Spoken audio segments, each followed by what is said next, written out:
শুভ সকাল বন্ধুরা, কেমন আছো তোমরা? আশা করি সবাই সুস্থ আছো, ভালো আছো। মালদা জেলার ছোট্ট একটা গ্রাম থেকে আমি শম্পা, আমার চ্যানেলে তোমাদেরকে অনেক অনেক অনেক স্বাগত ও অনেক ভালোবাসা।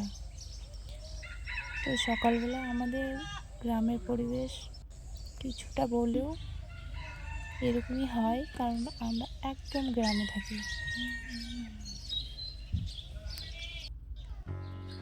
সকালের কাজকর্ম সব কিছু হয়ে গেছে, হয়ে যাওয়ার পরে দুপুরে রান্নাবান্না সব বাকি আছে, সেগুলো করতে হবে। আর তোমার এখন বাজে মোটামুটি তোমার 10টা বাজে এখন।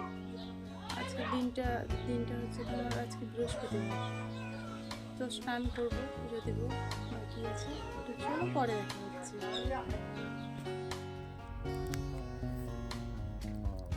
এখন চলে আসলাম তোমার বিছানা গোছ করতে। বিছানাটা এলোমেলো হয়েছিল,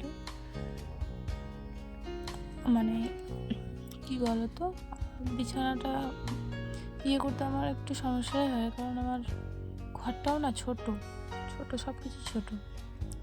ঘরটা ছোট, উপরে দেখতে পাচ্ছ কিনা জানি না, ওই যে উপরে তিরপল দেওয়া আছে, তো ওটাও কেমন যেন ছিঁড়ে গেছে।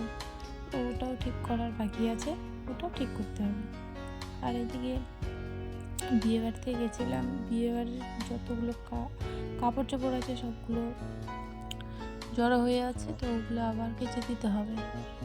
এই যে সামনে যেগুলো দেখতে পাচ্ছ কাপড়, সব কিছু মানে নোংরা হয়ে পড়ে আছে, তো এগুলো করতে হবে। আর তোমার ওইদিকে তিনজনের আমাদের বালিশগুলো এক জায়গায় রাখলাম, কম্বল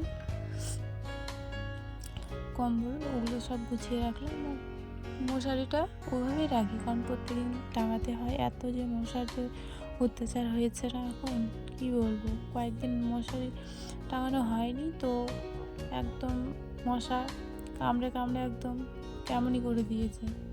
তো তার জন্য মশারি টাঙাচ্ছি, নাহলে থাকা যাচ্ছে না। মশারিটা টাঙাতেই হয়, নাহলে থাকা যাবে না ঘরে। আমাদের ঘরটা কেমন যেন মাটির ঘর তো, আর গ্রামের পরিবেশ তো বুঝতে হবে, চারিদিক যেন জঙ্গল আছে, তো মশার ইয়েটা একটু বেশি আমাদের এখানে। তো বিছানাটা আমার গোছ করা হয়ে গেছে।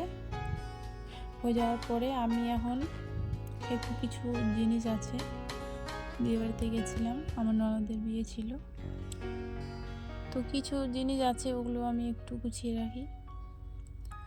তো আমি কিছু বলছিলাম তো তোমাদেরকে, কিন্তু সাউন্ড আমি অফ করে দিয়েছি, ভুলবশত হয়ে গেছে। কিন্তু আমি ভাবছিলাম যে শুনতে পারবে, কিন্তু ওগুলো হয়ে গেছে। তো আমি আমার মালা কানে যেগুলো ছিল ওগুলো আমি ক্যারি ব্যাগে করে ঢুকিয়ে রাখবো, নাহলে ওই যে প্লাস্টিকের আছে না, ওটাতে ঢুকিয়ে রাখলে না রঙগুলো কেমন চটে যায়। এটা কোমরের ইচ্ছা, সব কিছু সিটি গোল্ড, ঠিক আছে, আমার শোনার সেরকম কিছু নেই, শুধু কানের আছে, বিয়ের সময় দিয়েছে মা বাবা, ওরা দিয়েছে। তোমার যে শকেসটা দিয়েছে বাবারা। আর আমরা যে ঘরে থাকি না, মাটির ঘর, তো মাটির ঘর ছোট, খুব ঘরটা ছোট, শুধু খাট দিয়েছে বাবারা, তো শুধু খাটটাই মানে আছে, আর একটু ফাঁকা আছে, ছোট্ট ফাঁকা আছে, মানে ঘরে মানে নড়াচড়া করতেও অসুবিধা হয় জানো। তো এখানে এই যে উপরে ঠাকুরগুলো রেখেছি, তো আমি জানি না ঠিক করে রেখেছি কি না, ভালো বা ঠিক অন্য জায়গায় আছে, কিন্তু আমি ঘুম থেকে উঠে আগে তাদেরকে দর্শন করি, তার জন্য আমি তাদেরকে আমার ঘরে রেখেছি। ঠিক না ভুল তোমরা একটু কমেন্টে জানিও, আমি কি এখানে রাখবো না অন্য কোথাও রাখবো। আর তারপরে এই যে বিছানা গোছ করার পরে এই যে দেখতে পাচ্ছ এইটুকু জায়গা আমার ফাঁকা আছে, তো সত্যি গো আমার খুব অসুবিধা হয় জানো। তো এই যে ঝাড় দিয়ে দিই, দেওয়ার পরে পুজো দেওয়া বাকি আছে, চলো পর দেখা হচ্ছে। ঘর মানে ঠিক করা হয়ে গেছে, এই যে দেখতেই পাচ্ছ, তখন দেখালাম যে বিছানাটা ঠিক করলাম, ঠিক করার পরে যেগুলো জিনিস এলোমেলো হয়েছিল তো ওগুলো ঠিক করলাম। ঠিক করার পরে একটু ঘরটাকে ঝাড় দিয়ে দিলাম, কারণ সকালবেলা ঝাড় দেওয়া হয়নি আজকে, তার জন্য ঝাড় দিয়ে দিলাম এখন। আর চলো তোমাদের সাথে পরে দেখা হচ্ছে। দেখো ভিডিওটা দেখতে থাকো, আশা করছি তাহলে ভালো লাগবে। ঘর তারপরে স্নান করে চলে আসলাম ফুল তুলতে। ফুল তোলার পরে পুজো দেবো, পুজো দেওয়ার পরে তারপরে খাওয়া দাওয়া করবো। খাওয়া দাওয়া করে দুপুরে ভাত রান্না করতে হবে। সকালবেলা মুড়ি খাবো আর তরকারি রান্না করেছি, সেটা তো আর দেখানো হলো না তোমাদেরকে। তো আমি পুজো দেওয়ার আগে খাই না, পুজো দেওয়ার পরেই খাই। তো পুজোটা দিয়ে দিই। এগুলো বাড়ির ভিতরে হয়েছে, বাইরেগুলো তুলতে যাব। বাইরে অনেক অনেক ফুল হয়েছে, ছোট ছোট মানে গাঁদা ফুল হয়েছে, বাইরে অনেক বড় বড় হয়েছে। চলো পুজোটা দিয়ে দিই। তারপরে এই যে চলে আসলাম রান্নাঘরে। পুজো দেওয়ার পর খাওয়া দাওয়া করলাম, খাওয়া দাওয়া করে এখন ভাত রান্না করতে হবে। তো চালটা আমি ধুয়ে নিই, তারপর ভাতটা মানে উনুনে বসাবো।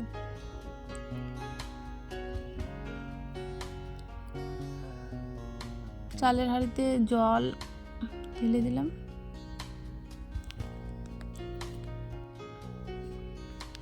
তো রান্নাটা আমি আর শেয়ার করব না, চলো তোমাদের সাথে একদম খাওয়া দাওয়ার পর দেখা হবে। আমি আজকে রান্না করলাম যে ডিম ভাজি করেছি, আর এদিকে কি বলে কষ না কি বলে আমি জানি না, কিন্তু আমরা ওটাই বলি, কষ তরকারি রান্না করছি। তারপরে যে সোয়াবিন আলু দিয়ে, আমার বোন না সোয়াবিন খায় না, তো তার জন্য আলু আর কষ দিয়ে আর ডিম ভাজি করেছি।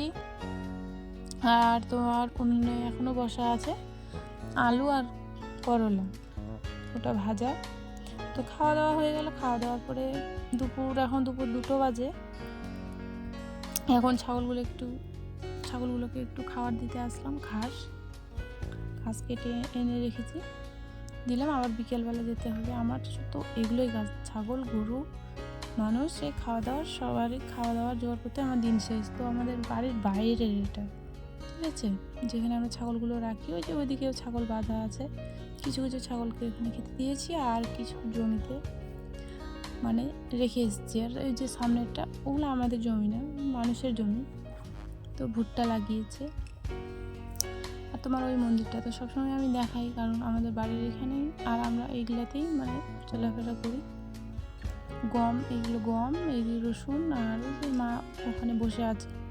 তো আলুগুলো তুলতে হবে। আলু গাছগুলো না মরে গেছে, জানো কেন যে মরে গেছে বুঝতে পারছি না। তো আলুগুলো তুলতে হবে, কবে তুলবো সেটা বুঝতে পারছি না।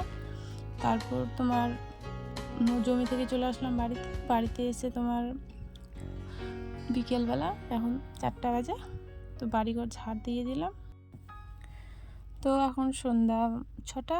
তো এখন আমি সন্ধ্যা দিয়ে চলে আসলাম রান্নাঘরে। এসে দেখছি মা রান্না করছে, আজকে আমি রান্না করব না। তো আজকের ভিডিও এখানেই শেষ করছি আমি। তোমরা সবাই ভালো থেকো, সুস্থ থেকো, সবাইকে শুভরাত্রি, সবাই ভালো থেকো।